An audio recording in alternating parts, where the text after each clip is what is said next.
ધોરણ 7 વિષય ગણિત આપણે આ પ્રથમ સત્રની મૂલ્યાંકનલક્ષી અસાઇનમેન્ટ દેખીશું. વિકાસ મૂલ્યાંકનલક્ષી અસાઇનમેન્ટ. તેમાં આજે આપણે પ્રશ્ન 1 અ દેખીશું. તે પ્રશ્ન 1 અમાં કુલ 8 પ્રશ્નો હશે અને 8 પ્રશ્નોના 8 માર્ક્સ હશે, મતલબ એક પ્રશ્નનો 1 માર્ક રહેશે. અને આપણે એમાં આજે પ્રકરણ 1 જોઈશું. જો પ્રકરણ 1 -6 + 1. હવે આપણને ખબર છે -6 અને +0 છે, સોરી +0 છે. તો આપણે કોઈ પણ સંખ્યામાં 0 ઉમેરે તો સંખ્યાનો જવાબ શું આવે? તે સંખ્યા પોતે. તે સંખ્યા પોતે. તો એ -6 ને આપણે શું લખીશું છોકરાઓ? -6. હવે દેખો, મતલબ કે 0 છે ને એ સરવાળા માટેની તટસ્થ સંખ્યા છે એટલું આપણને ખબર છે. અને 1 કોની માટે તટસ્થ સંખ્યા છે? ગુણાકાર માટે. અથવા 1 એ ગુણાકારની તટસ્થ સંખ્યા છે. તો આપણે સિમ્પલી -6 + 0 કર્યું તો -6 જવાબ આવ્યું. તો એને 8 કોઈ પણ સંખ્યાનો ગુણાકાર એકાડ એક સાથે કરું, જવાબ શું આવે? તે સંખ્યા 15 × 1 15, 16 × 1 2 × 1 -2 × 1 -2 -3 × 1 ચાલો એ તો બરાબર છે. પણ સિમ્પલ આપણે કોઈ પણ સંખ્યાનો ગુણાકાર 0 સાથે કરીએ તો જવાબ શું આવે? 0. 25 × 0 0. પણ આપણે 0 ની વાત આમાં કરી છે નથી. અહીં -8 × 1 ની વાત કરી છે. તો સિમ્પલ -8 × -8 -8 × -8 આપણે 8 × 8 બોલે તો -8 × -8 -4 × -4 4 ચોકું 16. પણ માઇનસ ગુણ્યા પ્લસ આવું છે. માઇનસ ગુણ્યા તો શું છે? Minus plus. તો અહીં પ્લસ આવશે અથવા કંઈ નહીં હોય તો ખાલી 16 પણ આવશે. આ બરાબર આ પણ થાય બરાબર. એક જો સિમ્પલ નિયમ તમને શીખવાડું છું, ધ્યાન નહીં. માઇનસ ગુણ્યા પ્લસ શું આવે? માઇનસ. પ્લસ ગુણ્યા માઇનસ શું આવે? માઇનસ.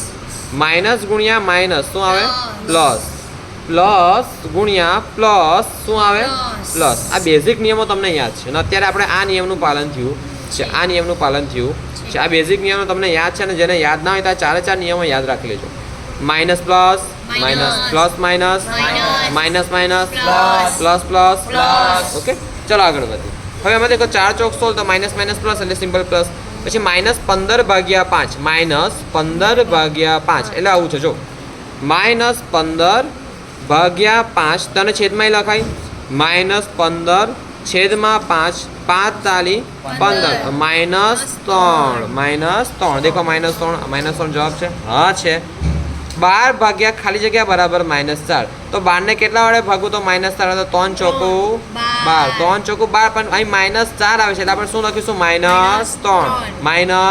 આવું છે. જો 12 ભાગ્યા ખાલી જગ્યા બરાબર -4 બરાબર -4 બરાબર -4.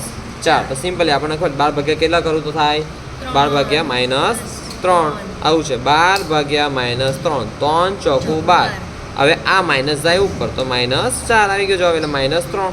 ચાલો 56 ભાગ્યા -7 અથવા 56 છેદમાં -7. તો આપણને ખબર 7 × 8 = 56 ને આ માઇનસ અહીં ઉપર એટલે -8 17 × 6 17 × 102 17 × 102. પણ પ્લસ ગુણ્યા માઇનસ શું આવે?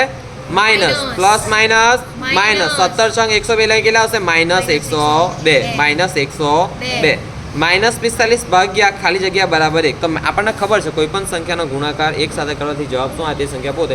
તેને અહીંયા આપણે -45 છે ભાગ્યા ખાલી જગ્યા બરાબર 1. તો આપણે સિમ્પલ કરી શકીએ -45 ભાગ્યા -45 કેન્સલ.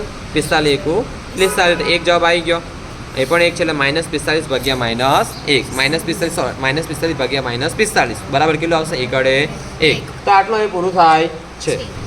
હવે આપણે આ પ્રકરણ 2 દેખીશું. તો પ્રકરણ 2 નો પહેલો દાખલો છે 5/8 × 8/5. તો એ રહ્યું. તો આપણે દેખો છોકરા ગુણાકારમાં શું હોય? સિમ્પલ કે 5 × 8. હવે સિમ્પલ અને આમ સાથે જ કરી લે. 8 × 5 8 × 8 5 × 5 એટલે ઉડી જશે. તો 1 × 1 તો જવાબ શું આવશે? 1. શું આવશે? 1 તો 1 જવાબ આવે છે. હવે આગળ વધીએ. હવે આ બીજો દાખલો દેખીશું. તો તેમાં દેખો કંઈક આવો દાખલો છે. તો આ સિમ્પલ આપણે ડાયરેક્ટ ઉડાવો ને, ગુણાકાર છે એટલે ડાયરેક્ટ ઉડાવો. આ રીતે આવું કર્યા વગર ડાયરેક્ટ પણ ઉડાવી શકાય. 3 × 1 3 અને 1 1 1. તો 1 ના છેદમાં અને આગળ સિમ્પલ નહીં તો 1 હોય. 1 × 7 તો 7 × 1 7 1 ના છેદમાં 7 અને બી જવાબ આવે. બી આવી ગયો જવાબ. હવે છે 9 ગુણ્યા 1/18 9 ગુણ્યા 1/18 આવું છે કંઈક જો આવું છે 9 ગુણ્યા 1/18 અને આ રીતે બે રીતે ઘણી રીતે ગણાય જો હું કહું છું 9 દુ 18 તો કઈના 1/2 આ રીતે પણ ગણાય અને આ રીતે પણ ગણાય 9/1 કંઈ નથી એટલે એકાડ એક તો હોય જ ગુણ્યા 1/18 9 દુ 18 1/1 દુ બરાબર છે આગળ વધીએ હવે દેખો 2 દેખો અહીં ધ્યાન કમ્પ્લીટ આગળ 2.1/3 અથવા 2 1/3 નો વ્યસ્ત ખાલી જગ્યા છે નો વ્યસ્ત ખાલી જગ્યા છે તો સિમ્પલી આપણે આમાં કરવાનું શું છે ધ્યાન કમ્પ્લીટ અહીં આગળ જો આવું છે 3 દુ અનુ થાય ગુણાકાર અનુ શું થાય ગુણાકાર કઈ જે જવાબ આવે તેની સાથે અનુ શું થાય સરવાળો 3 દુ 6 6 ને 1 7 6 ને 1 7 તો 7/3 પણ આ આપણે જો આ આપણે મિશ્રણ અપૂર્ણાંકનું સાદા અપૂર્ણાંકમાં ફેરવ્યું ચલો આ કયો અપૂર્ણાંક કહેવાય મિશ્રણ અપૂર્ણાંક તેનો આપણે કયા અપૂર્ણાંકમાં ફેરવ્યો સાદો સિમ્પલ અપૂર્ણાંકમાં ફેરવ્યું હવે આમાંથી આનો વ્યસ્ત કાઢો તો વ્યસ્ત શું હોય ઉલટો હોય વ્યસ્ત શું હોય ઉલટો અને વ્યસ્ત તે વ્યસ્ત કેટલો આવે 3/7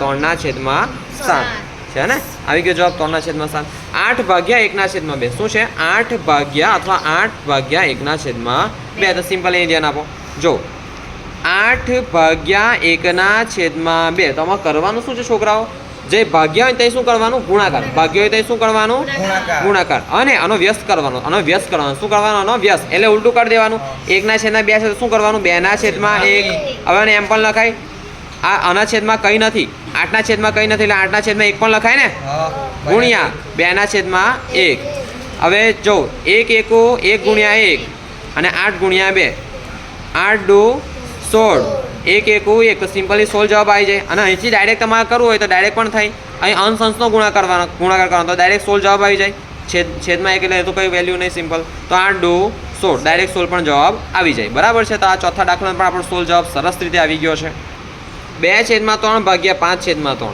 તો સિમ્પલી અહીં ભાગ્ય હોય તો શું કરવાનું છોકરાઓ ગુણાકાર 2/3 ગુણ્યા હવે આનું શું કરવાનું ઉલટું એટલે વ્યસ્ત કરી દેવાનું 3/5 જો ડાયરેક્ટ ઉડતું હોય તો ઉડાવી દેવાનું આ રીતે 3 1 3 2 ગુણ્યા 1/1 ગુણ્યા 5 કઈ ના વધુ એટલે એકડ એક તો હોય 2 1 1 5 5 તો જવાબ શું આવે 2/5 હવે 1.2 ગુણ્યા 0.2 1.2 ગુણ્યા 0.2 આવા ઘણી છે ને ઘણાના દાખલો અઘરો લાગતો સાહેબ પોઈન્ટ આવ્યું માટલું આવ્યું મારું માથું માટલામાં જતો રહ્યું એટલે મને આવડતું છે નથી એટલે બોલેલું હોય જો દેખો 1.2 છે એટલે આમ લખાય 12/10 લખાય ને 12/10 0.2 છે તેને એમ લખાય 2/10 2/10 લખાય ને સિમ્પલ રીતે હવે ધ્યાન નહીં જો 1.2 ને કેમ નહીં લખાય 12/10 0.2 ને કેમ લખાય 2/10 લખાય ને કેમ કે દેખો છોકરાઓ પોઈન્ટ પછી કેટલી રકમ છે અને કેટલી સંખ્યા પહેલા પોઈન્ટ છે એક સંખ્યા પહેલા પોઈન્ટ છે અહીંયા સિમ્પલ ધ્યાન આપો એક સંખ્યા પહેલા પોઈન્ટ છે તો છેદમાં કેટલું શૂન્ય મૂકવાનું 1 મૂકવાનું અહીં પણ એક સંખ્યા પહેલા પોઈન્ટ છેદમાં કેટલું શૂન્ય મૂકવાનું 1 શૂન્ય મૂકવાનું તો સિમ્પલી અંશનો ગુણાકાર તો 12 ગુણ્યા 12 છેદનો ગુણાકાર 10 ગુણ્યા 10 12 દુ 24 100 તો સિમ્પલ હવે ધ્યાન અહીં આપો